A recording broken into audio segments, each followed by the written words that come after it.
Magnús Már Jakobsson hjá Sunddeild Grindavíkur segir að það sé eitthvað stórkostlegt að gerast í Grindavík sem endurspeglist í þeim samhug sem fólk hafi fundið í tengslu við maraþonsundum síðustu helgi. Þá stóð Sunddeild Grindavíkur fyrir fjáröflun fyrir Jóhannes Gíslason sem með mjög sjaldgæfan hrörnunarsjúkdóm. Jóhannes, sem í dag 16 ára gamall, með sjúkdóm sem kallast orkukornasjúkdómur og uppgötvaðist árið 2008 þegar sjónin hans dabraðist mjög mikið á fáum mánuðum. Hann var þá 8 ára, hress og kátur lítill strákur. Það mjög einstaklingsbundið hvernig sjúkdómurinn herjar á sjúklinga.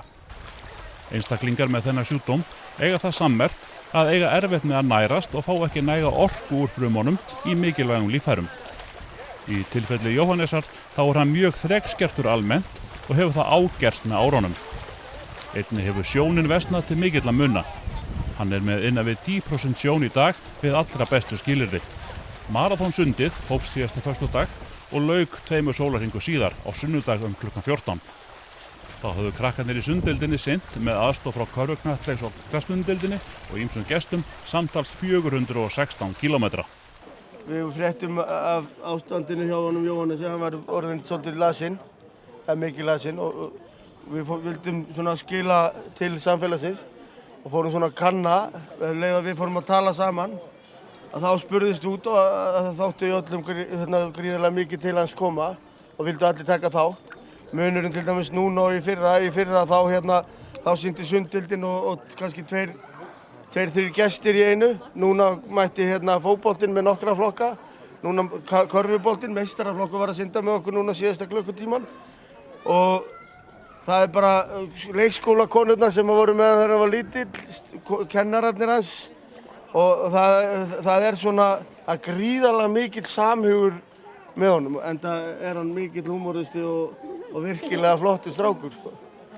Og það voru að koma krakkarnir sem á svipuðum aldri og hann kom og vildi synda og það vildi allir sýna samhug og þetta bara svo, það búið að vera svo stórkostlegt að taka þátt í þessu núna að ég næ bara ekki upp í það. Samfélagið, þetta Grindavíkur samfélag, það eitthvað við það sem maður á sjálfsagt aldrei eftir að fara hérna út af þessu, það svo mikið samhugur hérna og samstaðan svo gríðarleg sko.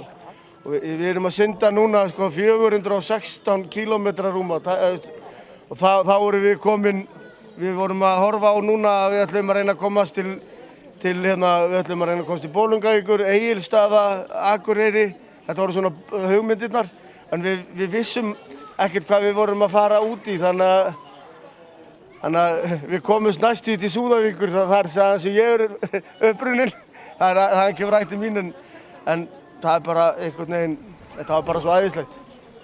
Það svo rosalega margir sem vildi taka þátt og svo ég tala nú ekki allir foreldrarnir í kringum þetta. Þetta búið að vera gríðarlega svona mikið í kringum þetta sem maður svona hálfskælandi inn í sér. Já, mér finnst þetta bara æðislegt. Mér finnst þessi hópur, krakkarnir, allir, ég bara næ ekki upp í þetta. Og við vorum spurðið hvort við ætlum að gera þetta hverju ári, en það ekki þannig að þetta okkar leið til þess að sýna að okkur þykir vænt fólk og við viljum hjálpa fólki sem lendir í erfiðleikum. Og þetta bara það sem við getum lagt fram og svo aðrir sem koma með það sem vantar upp á.